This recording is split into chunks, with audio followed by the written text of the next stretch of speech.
Letter 25. Have every penny brings you benefits. Make every penny's worth. Do not take the first step without thinking about the last step. June 21st, 1914. Dear John, Mr. Charles left us forever, which makes me sad. As a faithful citizen of God, Mr. Charles has always been a very kind and rich man. He is willing to do good and constantly uses the money he earns to help those compatriots suffering in poverty. I believe that God will welcome him with a smile in heaven because of his benevolence and selflessness. Being with a sincere soul is a blessing from heaven. It is a lifetime honor to have a partner like Mr. Charles. Of course, Mr. Charles's cautious character often leads to constant friction between us, but it does not take away my respect for him at the very least. To lose respect for noble people is to deprive yourself of dignity. Back then, the top management of the company had the habit of having lunch together. Every time I had a meal, even though I was the first person in the company, I would leave him a seat that symbolized the core of the company to show my respect for his integrity. Yes, this is not enough. Noble morality should be praised. On the whole, although Deus is only a very small detail, it may affect the entire company and affect the company's performance. In fact, Standard Oil's partners are all honest people. We all know how valuable and important cooperation is to respect, trust, and unite. We strive to make it a reality. Therefore, even if there is a disagreement, we will only speak up and talk about the matter, not scheme against one another or make false claims. I believe that in such a pure atmosphere, even if someone has improper thoughts, he will leave them at home. But this is just one of the reasons why Standard Oil is so powerful that it awes its opponents. While sincere cooperation is regarded as the most important factor in our lives, in this regard, Mr. Charles exemplified his practice.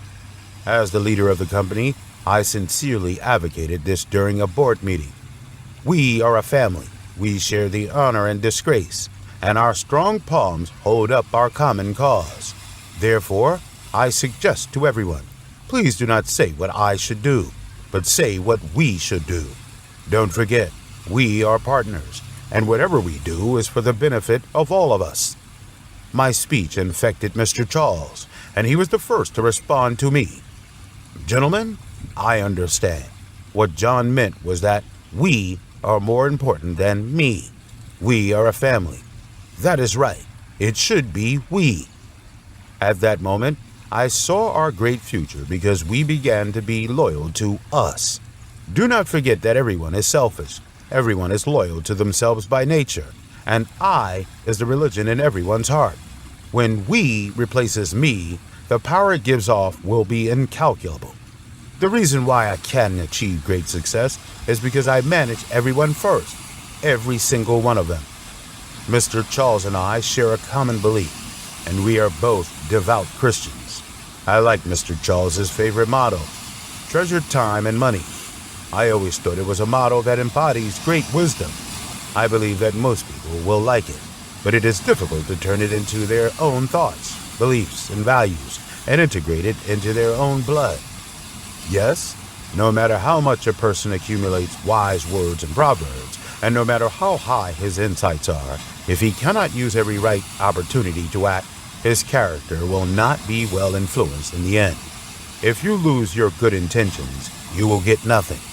Almost everyone knows that whether you can build a happy life and achieve success is related to how you use your time. However, for many people, time is their enemy. They kill it and obliterate it. But if anyone steals their time, they will be furious, because time is money after all, and the most important time is life. Unfortunately, they just do not know how to use their time. In fact, this is not as difficult as Mr. Columbus discovering America.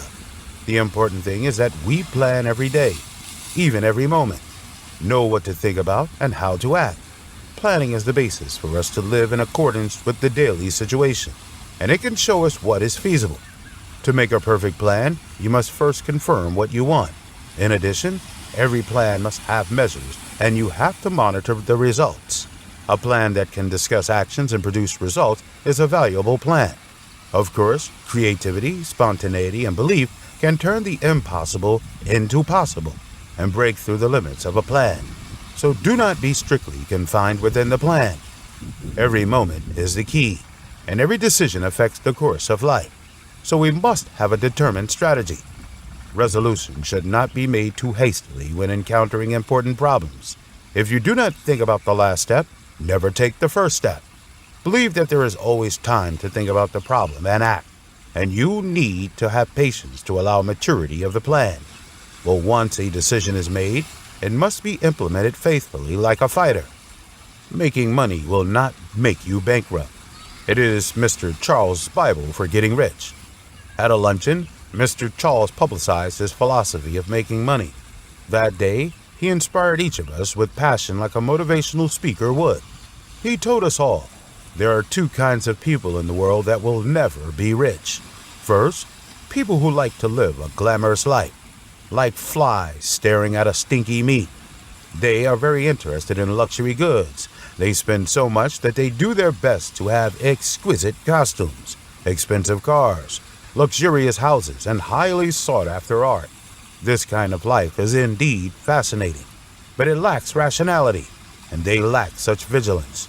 They are looking for ways to increase debt, and they will become poor slaves to cars and houses, and once they go bankrupt, they are finished.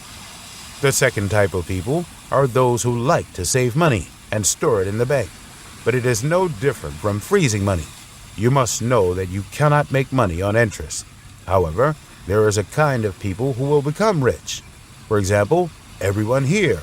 We do not look for ways to spend money, but look for ways to cultivate and manage various investments, because we know that wealth can be used to produce more money. We will use the money to invest and create more wealth, but we also need to know that every penny can bring benefits. This is just like John's usual business principle: make every penny's worth. Mr. Charles's speech drew enthusiastic applause. I was ignited by him, and I was applauding so hard that I still felt two palms aching after the meal. Now I can no longer hear that kind of applause, and there is no chance for that kind of applause. But treasured time and money has always accompanied me. I have no reason to waste my life. Wasting my life is tantamount to ruining myself.